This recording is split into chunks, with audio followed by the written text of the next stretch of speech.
नारळाचं झाड आपण उत्पन्नासाठी आणि शोभेसाठी लावतो आणि हे जर वाढवलेलं झाड आणि मेहनतीने वाढवलेलं हे जे झाड आहे ना, ते अचानक मेलं तर किती दुःख वाटते. सगळी मेहनत वाया जाते. आज आपण नारळाची सुई मरते म्हणजे शेंडा मरतो, ज्याचा पोळ म्हणतात तो मेला जातो आणि त्या मरण्याची कारणे आणि त्याचे उपाय आपण या संपूर्ण व्हिडिओमध्ये बघणार आहोत. त्याचप्रमाणे नारळाच्या बऱ्याच शंका होत्या शेतकरी मित्रांच्या आणि त्या शंकेचे निरसन करण्यासाठी आम्ही बरेच व्हिडिओ बनवलेले आहेत. म्हणजे कृषी तंत्र निकेतन या यूट्यूब चॅनलमध्ये बरेच व्हिडिओ आहेत आणि या व्हिडिओ बघून तुम्ही सगळी शंका निरसन करू शकता आणि त्याच्या डिस्क्रिप्शन बॉक्समध्ये सगळ्या प्रश्नांची उत्तर आहेत किंवा त्या संदर्भात लिंक पण आहेत. बघा, काही आमचे शेतकरी जे आहेत ते वयवर्ष 50च्या वरचे आहेत, त्यामुळे त्यांना डिस्क्रिप्शन बॉक्स कुठे असतो हे माहीत नसतं. तर हा व्हिडिओच्या खाली अशा पद्धतीने डिस्क्रिप्शन बॉक्स असतो, त्या मोरला जर तुम्ही टच केलं की तुम्हाला सगळं आतील माहिती मिळते आणि ती वाचल्यामुळे तुम्ही पूर्ण सज्ञ होता. तुम्हाला वेगवेगळे प्रश्न विचारायची गरज नाही, कारण हजारो प्रश्न जे येतात ते या स्वरूपात येतात की आपल्याला ह्या संदर्भात माहिती द्या, सुई संदर्भात द्या, नारळ कमी लागतात, मोंडे कमी उगळतात, त्याच्यानंतर झाडं मरतोय, पानावरील रोग, मावा पडणं, अशा बऱ्याचशा समस्या आपण वर व्हिडिओ केलेले आहे. प्रत्येक व्हिडिओ हा त्या डिस्क्रिप्शन बॉक्समध्ये त्याच्या संपूर्ण माहिती दिलेली आहे. कारण मित्रांनो, आज जर तुम्ही बघाल तर कृषी तंत्र निकेतन देवगड हा जो यूट्यूब चॅनल आहे तो गेल्या 2023 मध्ये 1,21,000 सबस्क्रायबर आणि 1 कोटी व्ह्यूवर झालेला आहे. त्यामुळे हजारो लोकांचे प्रश्न व्हॉट्सअपच्या माध्यमातून येतात आणि त्यासाठी आम्ही ग्रुप पण तयार केलेले आहे. तुम्हाला जर नारळ ह्या समस्येवर जर उपाय योजना पाहिजे असेल किंवा माहिती पाहिजे असेल तर डिस्क्रिप्शन बॉक्समध्ये काही ग्रुप ठेवलेले आहेत. त्या ग्रुपला ची लिंक जर तुम्ही केली तर तुम्ही व्हॉट्सअपच्या माध्यमातून नारळाची संपूर्ण माहिती तुम्ही तुमच्या मोबाईलवर घेऊ शकताय आणि त्या संदर्भात लिंक ह्या डिस्क्रिप्शन बॉक्समध्ये आहेत.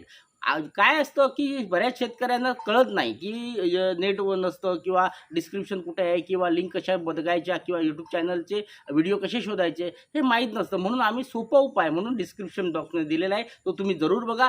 तुम्हाला सगळ्या प्रश्नांची उत्तरं मिळतील. तर मित्रांनो, या व्हिडिओमध्ये आपण सोंड्याभुंगा जो नारळाच्या शेंड्याला पकडतो आणि अख्खं झाड मारून टाकतो त्याच्यावरची रासायनिक उपाय, सेंद्रिय उपाय आणि नैसर्गिक उपाय या तिन्ही उपाय आपण बघणार आहोत. तुम्हाला जो योग आवडेल, ज्यांना रासायनिक वाटेल त्यांनी रासायनिक घ्या, ज्यांना सेंद्रिय आवडत असेल त्यांनी सेंद्रिय घ्या. तिन्ही उपाय आपण या व्हिडिओमध्ये तुम्हाला सांगणार आहोत. त्यामुळे तुम्हाला हा व्हिडिओ नक्कीच आवडेल. व्हिडिओ जर तुम्हाला आवडला तर लाईक, कमेंट आणि शेअर जरूर करा. मित्रांनो, भुंगा लागून झाड मेल्याचा अनुभव बऱ्याच जणांना असेल आणि लागण झाल्यावर 2 ते 3 महिन्याने आपणास ही लक्षणं दिसतात आणि मग औषधोपचार केला तर कंट्रोल करणं खूप कठीण होतं. म्हणजे 2-3 महिने झाल्यानंतर मग लागण्याचं तीव्रता ही जवळजवळ 60 ते 70% होते आणि मग पूर्ण झाड मरतं आणि मग आपण वराती मागून जर घोडे नेले तर त्याचा काही अर्थ होत नाही. कारण काय, लागण झाल्यानंतर मग उपाययोजना उपयोगात येत नाहीत. म्हणून भुंगा लागू नये म्हणून प्रथम आपण उपाययोजना काय ती पाहूया, नाहीतर झाड तोडण्याची आपल्यावर पाळी येते. आता पहिल्यांदा आपण सोंड्याभुंगा व गेंड्याभुंगा झाडास लागण होऊ नये म्हणून आपण फोरेमेन ट्रॅपचा वापर करू शकतो. आता फोरेमेन ट्रॅप म्हणजे काय, तर फोरेमेन ट्रॅप म्हणजे कामगंध सापळा, ज्यामध्ये मेल अट्रॅक्ट होतो, म्हणजे मेल जो भुंगा आहे तो अट्रॅक्ट होतो आणि हे भुंगे मरतात आणि पुढील प्रजनन त्याचं थांबतं आणि त्याची जी नर्वस सिस्टीम आहे ही बंद होऊन भुंगे मारले जातात. आणि ही एक उपाययोजना फोरेमेन ट्रॅपची आपण प्रथम करू शकतो. आपल्या बागेमध्ये एकरी 4 ते 6 जर ट्रॅप लावले तर सोंड्या भुंगाला आपण कंट्रोल करू शकतो. आता दुसरा उपाय म्हणजे स्टेम फीडचा वापर करू शकतो. आता हे जे इक्विपमेंट आहे ते झाडात जर तुम्ही लावले तर पुढच्या 3 ते 4 वर्षासाठी तुम्ही कंट्रोल आणू शकता या सोंड्या भुंग्याला. आणि एकदा लावल्यानंतर 24 तासात खोडातील गेंडा किंवा सोंडा भुंगा जो आहे तो नियंत्रणात येतो किंवा मरतो. आणि त्याच्यासाठी तुम्ही क्लोरोपायरोफॉस किंवा क्लोरोसायफर 5 ml 100 ml पाण्यातून जरी समजा तुम्ही आतमध्ये इंजेक्ट केलं त्या इक्विपमेंटच्या माध्यमातून तर तुम्ही भुंग्याला कंट्रोल करू शकता. या इक्विपमेंटच्या माध्यमातून फक्त तुम्ही भुंग्यालाच कंट्रोल करणार नाही तर भुंग्याची लागण तर टाळू शकताच, पण त्याचबरोबर फलधारणा न होणे, त्याच्यानंतर फळांची वाढ कमी होणे, फळे गळून पडणे, असे बरेचसे जे समस्या आहेत त्याचीही औषधं त्या इंजेक्शनच्या माध्यमातून देऊन तुम्ही झाडाला कंट्रोल करू शकताय. दुसरी गोष्ट अशी आहे की जर समजा तुम्हाला या संदर्भात जर काही जर इक्विपमेंट पाहिजे असेल किंवा एक ट्रायल बेसवर पाहिजे असेल तर तुम्ही या नंबरला फोन करून किंवा मेसेज करून, व्हॉट्सअप मेसेज करून मागू शकता किंवा या संदर्भात अधिक माहिती जी आहे त्यासाठी या डिस्क्रिप्शन बॉक्समध्ये व्हिडिओ लिंक दिलेली आहे, ती तुम्ही जरूर बघा. तिसरी जी काळजी आहे ती अशी आहे की तुमच्या बागेमध्ये जर सोंड्या भुंग्याच्या लागणमुळे झाडं मेलेली असतील तर ही पहिलं त्यांची विल्हेवाट लावणं गरजेचं आहे. म्हणजे त्यांना तोडून त्यांच्या शेंड्याकडील जर भाग तुम्ही कापून बघितला किंवा तोडून जर बघितला तर अशा प्रकारचे सोंड्या भुंग्याच्या अळ्या तुम्हाला दिसणार. आणि ह्या गुलाबी तोंडाच्या किंवा काळसर तोंडाच्या आणि एकदम नरम असे म्हणजे हुळहुळणाऱ्या अशा गेंड्या आणि सोंड्या भुंग्याच्या तुम्हाला अळ्या दिसतात.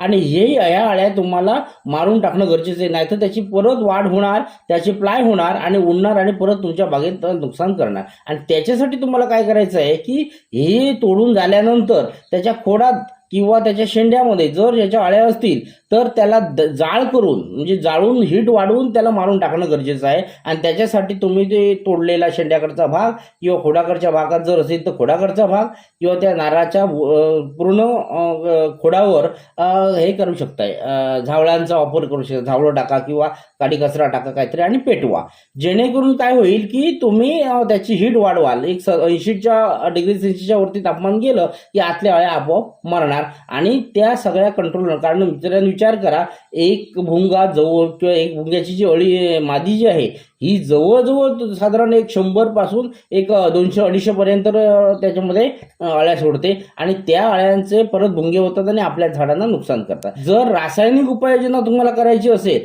तर शेंड्यामध्ये ज्यावेळी सोंड्या भुंग्याची लागण दिसते आपल्याला त्यावेळी गॅस पॉयझन जे आहे त्याच्यामध्ये डायक्लोरोहॉस आहे किंवा क्लोरोपायरोफॉस आहे, म्हणजे 4 ml 1 लिटरच्या पाण्यातून जर सुई तुम्ही ओतलं तर हे कंट्रोलमध्ये येतं. हे रासायनिक उपाययोजना आहे. पण रासायनिक उपाययोजना ज्यांना करायची नाही आणि ज्याला सेंद्रिय करायची आहेत तर त्यांनी सेंद्रिय उपाययोजनासाठी सोंड्या किंवा गेंड्या भुंग्याचं जर लक्षणं आपल्याला दिसली तर ॲझोड्रिचिन कंटेन असणारं निमेझॉल सारखं औषध किंवा कडुनिंबाची पेंड ही आणि करंज पेंड ही जर 4-4 किलो जूनमध्ये जेव्हा आपण झाडांना खतं घालतो त्यावेळी जर समजा त्या चरीमध्ये जर घातली तर कंट्रोलमध्ये चांगल्यापैकी येतात. त्यामुळे ही एक उपाययोजना तुम्ही सेंद्रियमध्ये करू शकताय.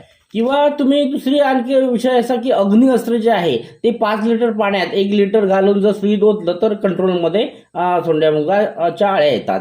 नैसर्गिक उपाययोजना जर तुम्हाला करायची असेल तर सुईमध्ये बारीक वाळू तुम्ही घालून छिद्रामध्ये डांबर गोळ्या टाकून, जर त्याला छिद्र असतील तर डांबर गोळ्या टाकून ते बुजवायचं आणि तुम्ही त्याच्यापासून सुटका करायची. किंवा खोडामध्ये अशी लक्षणं दिसल्यास पेट्रोल किंवा रॉकेलचे गोळे आत घालायचे कॉटनमध्ये गुंतवून आणि छिद्र बुजवून टाकायचं वॅक्स किंवा मातीने आणि अशा पद्धतीने तुम्ही कंट्रोल आणू शकता. त्यामुळे काय लागण होऊ नये म्हणून आपण प्रथम उपचार करणं गरजेचं आहे. लागण झाल्यानंतर वरचे उपाय तुम्ही करू शकताय आणि लागण होऊ नये म्हणून तुम्ही सगळ्यात महत्त्वाचं जे स्टेम फिट जे मगाशी म्हटलं ते इतकं उत्तम इक्विपमेंट आहे की ते नारळाच्या खोड्यातून द्यायचं जे इंजेक्शन आहे आणि त्याचा वापर जर तुम्ही केल्यास त्याचे रिझल्टही चांगले मिळतात.